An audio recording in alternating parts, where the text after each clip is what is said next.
পরমাণু যুগে সবচেয়ে ভয় ধরানো প্রশ্ন এটা নয় যে কার কাছে সবচেয়ে বেশি পরমাণু আছে, বরং বর্তমান সময়ে সবচেয়ে বড় প্রশ্ন হয়ে দাঁড়িয়েছে সংকট দেখা দিলে প্রথম কে এই অস্ত্রের ট্রিগারে চাপ দেবে। দ্বিতীয় বিশ্বযুদ্ধের সময় একমাত্র পরমাণু বোমা ব্যবহৃত হয়েছিল। এরপর থেকে অনেক দেশই পরমাণু অস্ত্রের অধিকারী হয়েছে এবং আজকের পরমাণু আরও বেশি বিধ্বংসী হয়ে উঠেছে। সম্প্রতি চীনা বংশোদ্ভূত কানাডিয়ান শিক্ষাবিদ জিয়াং সুয়েকিন এই বিষয়ে মারাত্মক ভবিষ্যৎবাণী করেছেন। অধ্যাপক জিয়াং ইউটিউবার রাজ সামানির পডকাস্টে অংশ নিয়েছিলেন। ভবিষ্যতের কোনো সংঘাতে পরমাণু অস্ত্র ব্যবহারের সম্ভাবনা নিয়ে প্রশ্ন করা হলে জিয়াং বলেন, সবার আগে পরমাণু অস্ত্র ব্যবহারের ক্ষেত্রে পাকিস্তানের সম্ভাবনা সবচেয়ে বেশি। 2024 সালে ডোনাল্ড ট্রাম্পের ক্ষমতায় প্রত্যাবর্তন কিংবা মার্কিন যুক্তরাষ্ট্র ও ইরানের মধ্যে সম্ভাব্য যুদ্ধের মতো ভূ রাজনৈতিক পূর্বাভাসের জন্য খ্যাতি অর্জনকারী অধ্যাপক জিয়াং কিন্তু নিকট ভবিষ্যতে পরমাণু যুদ্ধ শুরু হওয়ার পূর্বাভাস দেননি, বরং তিনি এর ঠিক বিপরীত কথাই বলেছেন। তার কথায় আমি ব্যক্তিগতভাবে বিশ্বাস করি না যে আমাদের জীবদ্দশায় কখনো পরমাণু অস্ত্র ব্যবহার করা হবে, কারণ এই অস্ত্র ব্যবহারের বিরুদ্ধে একটি সর্বজনীন নিষেধাজ্ঞার মানসিকতা রয়েছে। তবে এরপরই তিনি বলেন, যদি আমাকে অনুমান করতে বলা হয় যে কোন দেশ প্রথমে পরমাণু অস্ত্র ব্যবহার করতে পারে, তাহলে আমি বলবো ভারত অথবা পাকিস্তান, সম্ভবত পাকিস্তান। অধ্যাপক জিয়াংয়ের মতে পরমাণুর অস্ত্র ব্যবহারের সম্ভাবনা তাদের যুদ্ধ করার ইচ্ছার চেয়ে তার অভ্যন্তরীণ দুর্বলতার সঙ্গে বেশি সম্পর্কিত। তিনি বলেন, পাকিস্তান পরমাণু অস্ত্রধারী একটি অত্যন্ত দুর্বল, বিশৃঙ্খল ও দুর্নীতিগ্রস্ত রাষ্ট্র। জরুরি পরিস্থিতিতে নিজেদের সংযত রাখার মতো নিয়ন্ত্রণ ব্যবস্থা নেই তাদের হাতে। ভারত কেন পরমাণু অস্ত্র ব্যবহার করবে না? জিয়াং পাকিস্তানকে দুর্বল, দরিদ্র, দুর্নীতিগ্রস্ত ও বিভক্ত হিসেবে বর্ণনা করেন।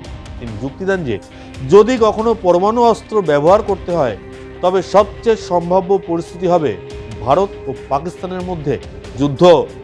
ভারত দীর্ঘদিন ধরে প্রথমে পরমাণু অস্ত্র ব্যবহার না করার নীতি ঘোষণা করে আসছে, যদিও সময়ের সঙ্গে সঙ্গে এই নীতি নিয়ে বিতর্ক হয়েছে এবং এতে কিছু শর্ত বা ব্যাখ্যা যুক্ত করা হয়েছে। অন্যদিকে পাকিস্তান ইচ্ছাকৃতভাবে প্রথমে পরমাণু বোমা ব্যবহার না করার নীতি গ্রহণ করেনি। স্টকহোম ইন্টারন্যাশনাল পিস রিসার্চ ইনস্টিটিউটের তথ্য অনুযায়ী ভারতের কাছে 190টি পরমাণু ওয়ারহেড রয়েছে, যার মধ্যে 12টি ওয়ারহেড 2025 সালে প্রথমবারের জন্য মোতায়েন করা হয়েছে। পাকিস্তানের কাছে প্রায় 170টি পরমাণু ওয়ারহেড থাকলেও তারা কোনো ওয়ারহেড মোতায়েন করেনি। পাকিস্তানের নেতৃত্বের বারবার হুমকি, পাকিস্তানের আত্মসমর্পণের মধ্যে দিয়ে কার্গিল যুদ্ধ শেষ হয়েছিল। তৎকালীন পাকিস্তানের প্রেসিডেন্ট পারভেজ মোশাররফ সতর্ক করেছিলেন যে আপনার পুজো পৌঁছে যাক বিশ্বের দরবারে। প্রতি বছরের মতো এবারও আর+ নিউজ নিয়ে এলো শারদাঞ্জলির সেরা সম্মান 2026। অংশ নিতে সকাল 10টা থেকে সন্ধে 6টার মধ্যে সরাসরি যোগাযোগ করুন আমাদের অফিসে অথবা কল করুন 9836323248 এই নম্বরে। শারদাঞ্জলি শুধুমাত্র আর+ নিউজে। দেশের অস্তিত্ব হুমকির মুখে পড়লে পাকিস্তান পরমাণু অস্ত্র ব্যবহার করতে পারে। 2019 সালে পুলওয়ামা সন্ত্রাসী হামলা এবং ভারতের বালাকোট বিমান স্ট্রাইক, তারপর তৎকালীন পাক প্রধানমন্ত্রী ইমরান খান সতর্ক করেছিলেন যে পরমাণু অস্ত্রধারী দুই দেশের মধ্যে উত্তেজনা বৃদ্ধি পেলে তা পরমাণু যুদ্ধের দিকে গড়াতে পারে। পেহেলগাঁওয়ে 26 জন নিরীহ মানুষ নিহত হওয়ার পর ভারতের অপারেশন সিঁদুর এবং তারপরে 2025 সালের মে মাসে পাকিস্তানের পক্ষ থেকে পরমাণু অস্ত্রের প্রসঙ্গ ওঠে। পাকিস্তানের প্রতিরক্ষা মন্ত্রী খ্বাজা আসিফ বলেছিলেন, আমাদের অস্তিত্বের প্রতি সরাসরি হুমকি দেখা দিলে পরমাণু অস্ত্র ব্যবহার করা হতে পারে। পাকিস্তানের বিদেশমন্ত্রী ইশাকদার বলেছিলেন, পরমাণু ওয়্যারহেড মোতায়েনের কোনো ইচ্ছা ইসলামাবাদের নেই, তাদের প্রচলিত সামরিক সক্ষমতাই এর জন্য যথেষ্ট। আসিম মুনিরের বক্তব্যও রয়েছে আলোচনায়। 2025 সালের অগাস্টে পাকিস্তানের সেনাপ্রধান ফিল্ড মার্শাল আসিম মুনির আমেরিকায় নৈশভোজে গিয়ে বলেছিলেন, আমরা পরমাণু শক্তিধর দেশ, আমরা যদি মনে করি আমরা ধ্বংসের দিকে যাচ্ছি তাহলে বিশ্বের অর্ধেককে সঙ্গে নিয়ে যাব। পাকিস্তানের জল সরবরাহে প্রভাব ফেলতে পারে এমন কোনো ভারতীয় বাঁধ ধ্বংসের জন্য ক্ষেপণাস্ত্র ব্যবহারের হুমকিও দিয়েছিলেন আসিম মুনির। কি রে, তোর বেশ র্যাশ হয়েছে দেখছি। হ্যাঁ রে, কি করবো বলতো, র্যাশগুলো কিছুতেই কমছে না। অনেক কিছু ইউজ করলাম তবুও কমছে না। তুই এম্বার গৌরীদেবী হসপিটালসে দেখাতে পারিস, ওখানে ভালো এক্সপিরিয়েন্স ডার্মাটোলজিস্ট আছে।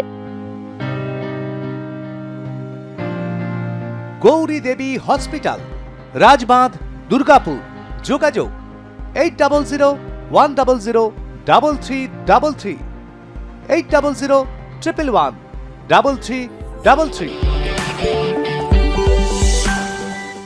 ভারত পরবর্তীতে তার মন্তব্যকে পারমাণবিক শক্তি আস্ফালন বলে আখ্যা দেয়।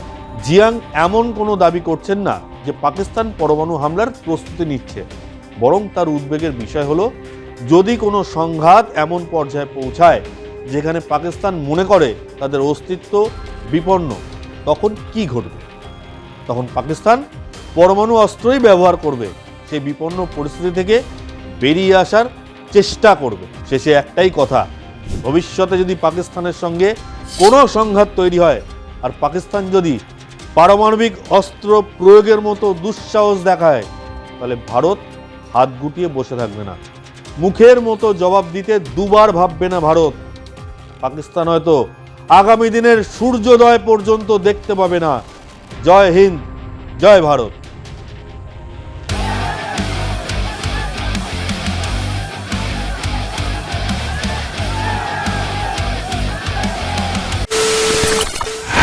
খবরের নামে প্রতিদিন সন্ধে আপনার ড্রয়িং রুমে কি শুধুই চিৎকার চেঁচামেচি খেয়ে আসে? বিতর্কের নামে চলে গালাগালি আর কাদা ছোড়াছুড়ি। এবার সময় পরিবর্তনের,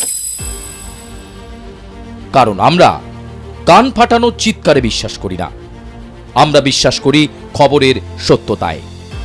আমরা কোনো পক্ষের হয়ে গলা ফাটাই না, আমরা সাধারণ মানুষের হয়ে প্রশ্ন তুলি। চিৎকার নয়, শুধু খবর হবে যেখানে বিতর্ক আছে কিন্তু কুৎসিত ঝগড়া নেই। সঠিক তথ্য, বিশ্বস্ত খবর। নজর রাখুন আর প্লাস নিউজে।